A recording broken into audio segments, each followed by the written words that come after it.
Você já parou para ouvir o universo cantar? Não estou falando de metáforas poéticas ou linguagem figurada.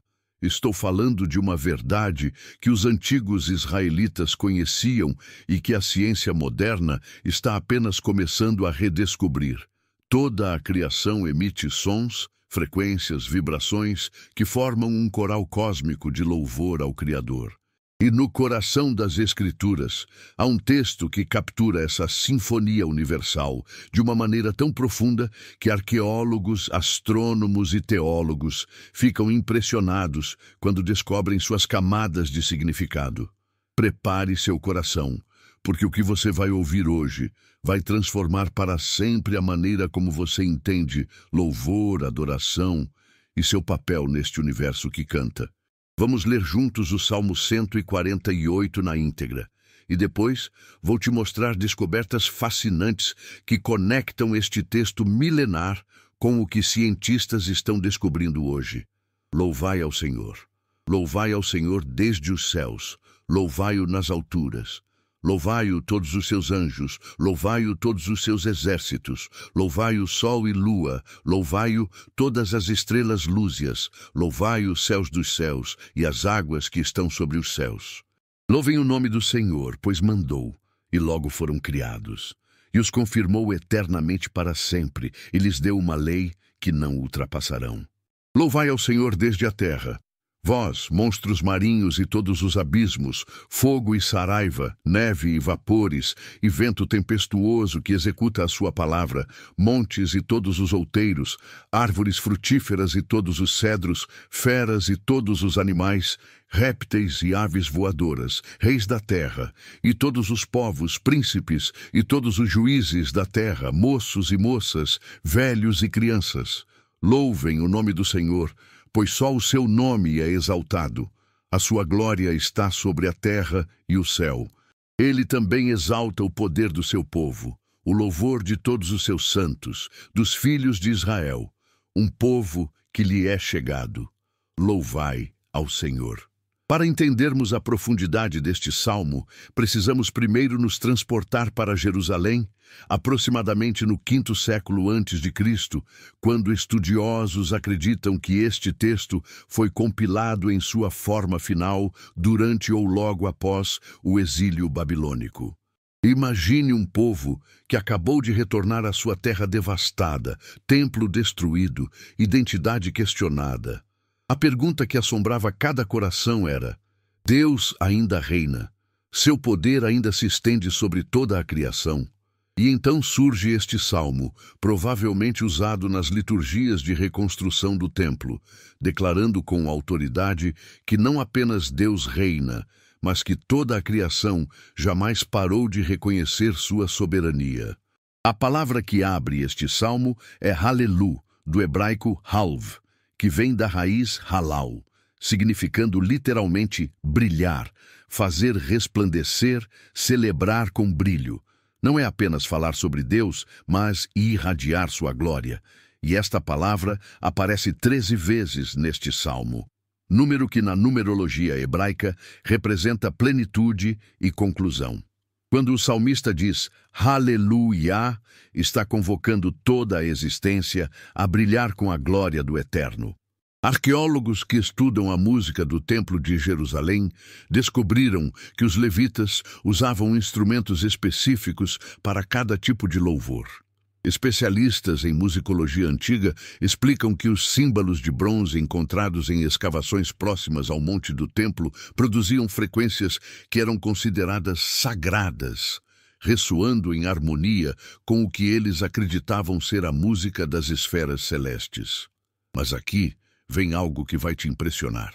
Quando o texto diz, louvai ao Senhor desde os céus, a palavra hebraica para céus é shamayim, que está no plural dual, indicando pelo menos 2 dimensões celestiais.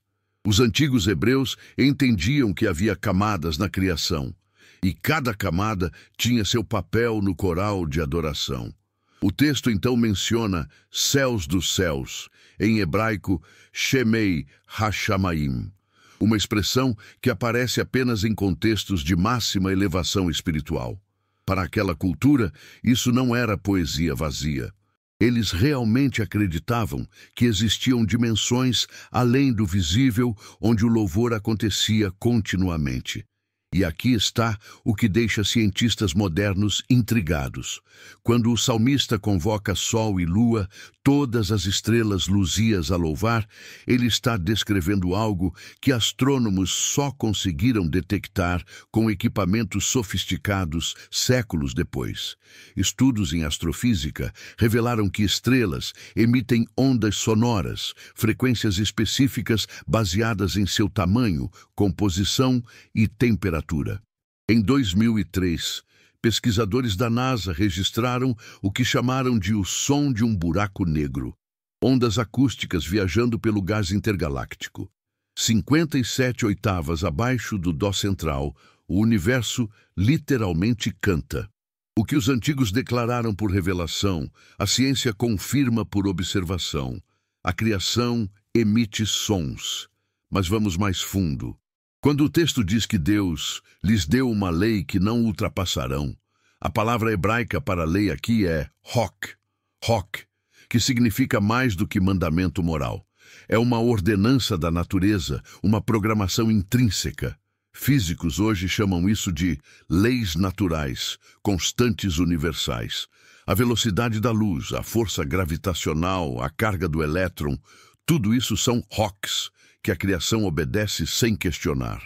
Geofísicos descobriram que até a Terra emite frequências, o que chamam de ressonância Schumann, vibrações eletromagnéticas que ocorrem na cavidade formada entre a superfície terrestre e a ionosfera.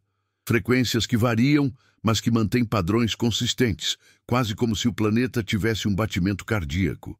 Agora, observe como o salmo desce das alturas para a terra.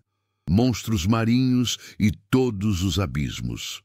A palavra traduzida como monstros marinhos é taninim, que pode se referir a grandes criaturas marinhas, dragões ou serpentes. Para o povo hebreu, o mar representava caos, perigo, o desconhecido. Arqueólogos marinhos explicam que a costa do Mediterrâneo, onde Israel se localizava, era conhecida por tempestades súbitas e correntes perigosas. Marinheiros fenícios, vizinhos de Israel, documentaram em suas tábuas comerciais o terror que sentiam das profundezas. Mas o salmista declara que até essas criaturas das profundezas, até o caos aparente do oceano, louva ao Criador. Oceanógrafos modernos descobriram que baleias se comunicam através de canções complexas que viajam por milhares de quilômetros submarinos. Sons que têm padrões, repetições, estrutura quase musical. Quando o texto menciona fogo e saraiva, neve e vapores, e vento tempestuoso que executa a sua palavra, estamos diante de fenômenos meteorológicos que para aquela época eram completamente misteriosos e frequentemente aterrorizantes. Meteorologistas que estudam o clima do Oriente Próximo Antigo explicam que tempestades de granizo na região podiam ser devastadoras. Pedras de gelo do tamanho de ovos, capazes de destruir colheitas inteiras em minutos. Mas o salmista diz que até isso executa a palavra de Deus. A expressão executa a sua palavra em hebraico é Osé Devaró, Oshé Dbarvo, literalmente fazendo sua palavra.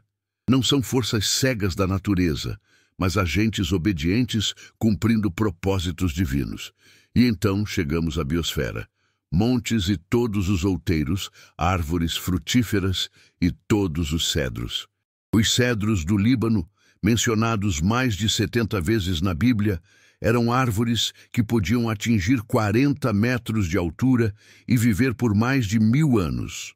Botânicos que estudaram os últimos cedros remanescentes nas montanhas libanesas descobriram que essas árvores desenvolvem sistemas de raízes que se comunicam quimicamente entre si, compartilhando nutrientes, alertando sobre pragas.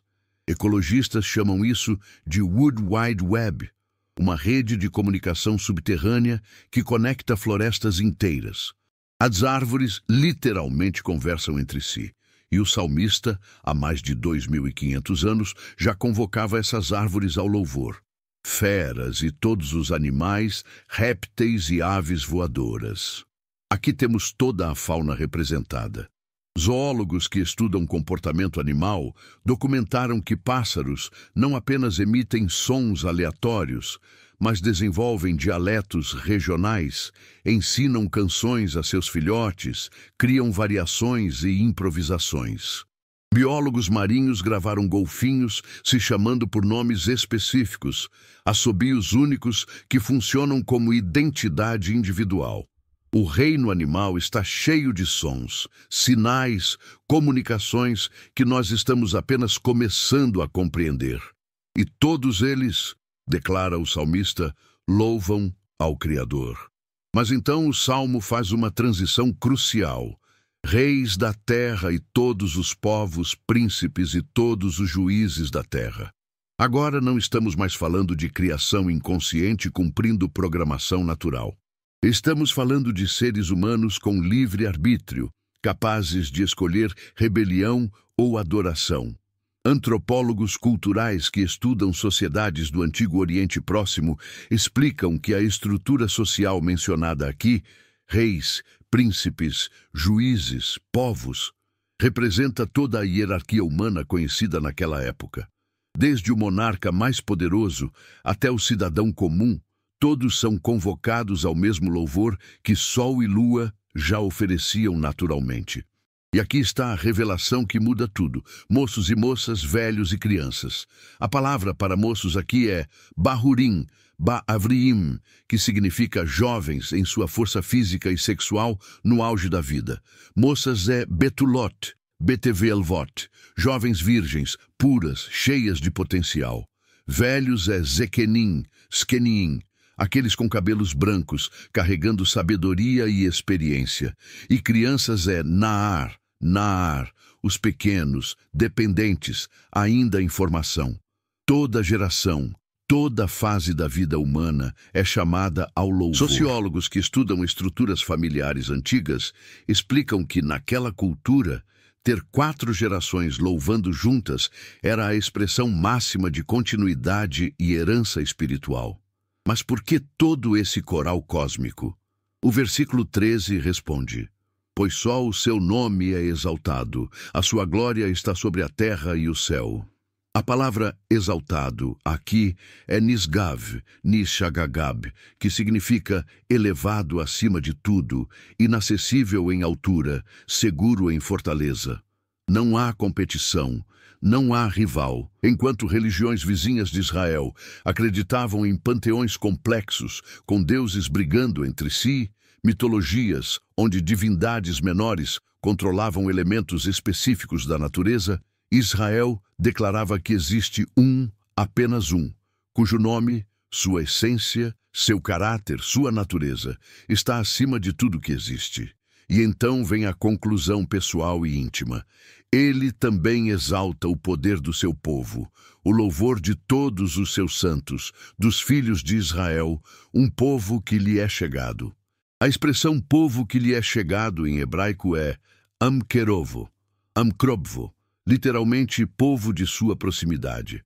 Depois de convocar universos, dimensões celestiais, criaturas marinhas, elementos naturais, toda a humanidade, o salmista termina com intimidade. Um povo que está perto, não por mérito próprio, mas por escolha divina. Historiadores que estudam a identidade judaica pós-exílio explicam que este conceito de proximidade foi fundamental para um povo que estava reconstruindo sua relação com Deus após décadas de afastamento. Agora, deixe-me te mostrar como isso se conecta com sua vida hoje. Você está vivendo em um universo que nunca parou de cantar.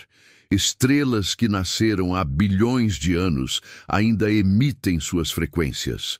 Oceanos que cobrem 71% da Terra ainda produzem suas ondas acústicas. Árvores ao seu redor ainda se comunicam através de suas raízes, pássaros ainda improvisam suas canções.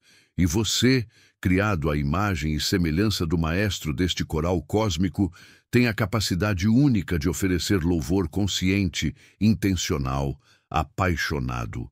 Mas aqui está a parte que pode te desafiar. Enquanto toda a criação cumpre seu rock, sua ordenança natural sem questionar, nós, humanos, somos os únicos que podemos escolher não louvar. Podemos viver uma vida inteira surdos à sinfonia universal. Podemos ignorar o chamado que ressoa desde as galáxias mais distantes até o átomo mais minúsculo.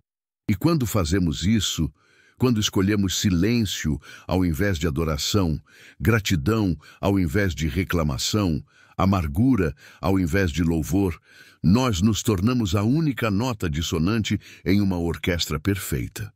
Pense nisso.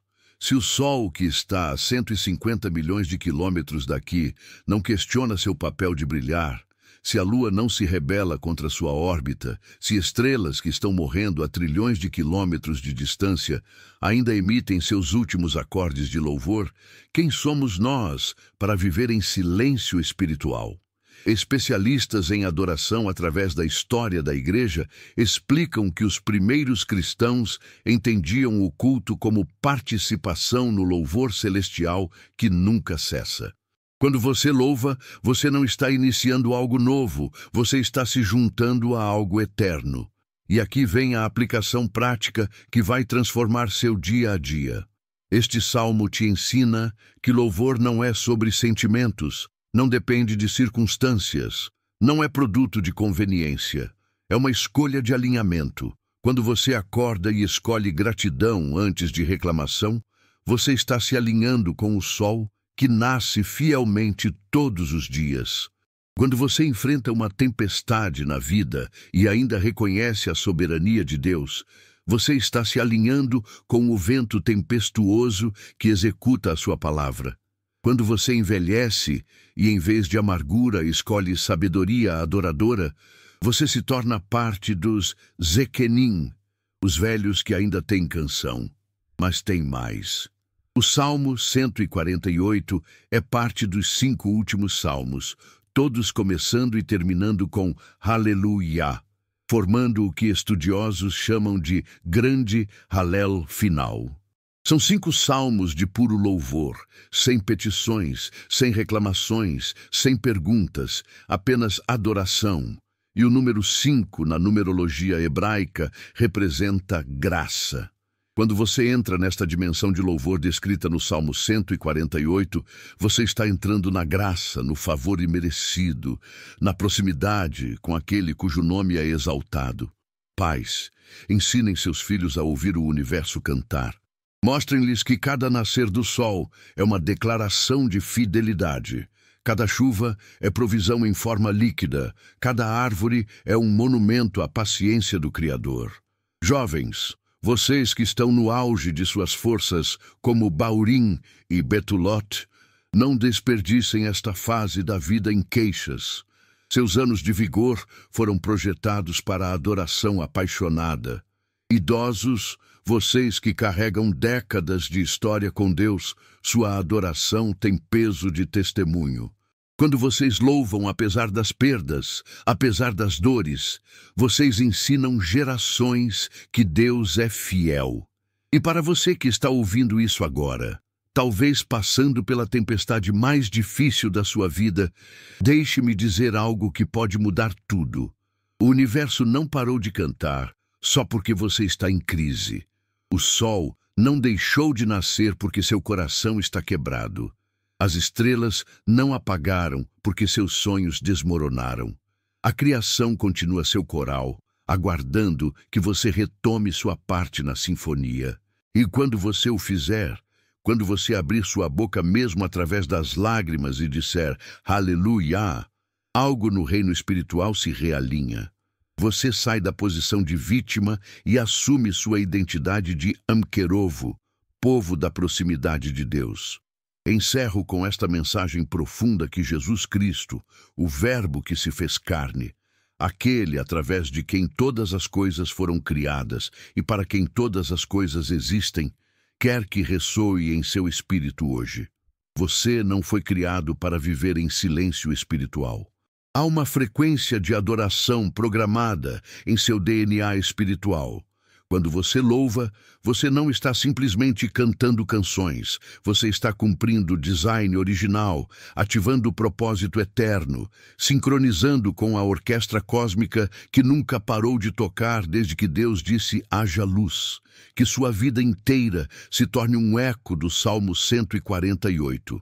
Que de seus lábios flua a adoração tão genuína que anjos param para ouvir. Que seu coração bata no ritmo do universo que canta. E que até seu último suspiro nesta terra seja um aleluia, que se junta ao coral eterno que ressoa através das eras. A paz que transcende todo o entendimento, aquela paz que não depende de circunstâncias, mas nasce da certeza de que você pertence ao Maestro do Universo, essa paz te guarde. A sabedoria que vem de cima, pura, pacífica, moderada, tratável, cheia de misericórdia e bons frutos, essa sabedoria te conduza. E a graça do Senhor Jesus Cristo, que te transformou de nota dissonante em parte essencial da sinfonia divina, essa graça te sustente hoje e sempre. Que toda a sua vida seja adoração. Que todo o seu ser ressoe com a glória daquele cujo nome é exaltado sobre céus e terra. Em nome de Jesus, para a glória de Deus Pai. Amém e amém. Aleluia.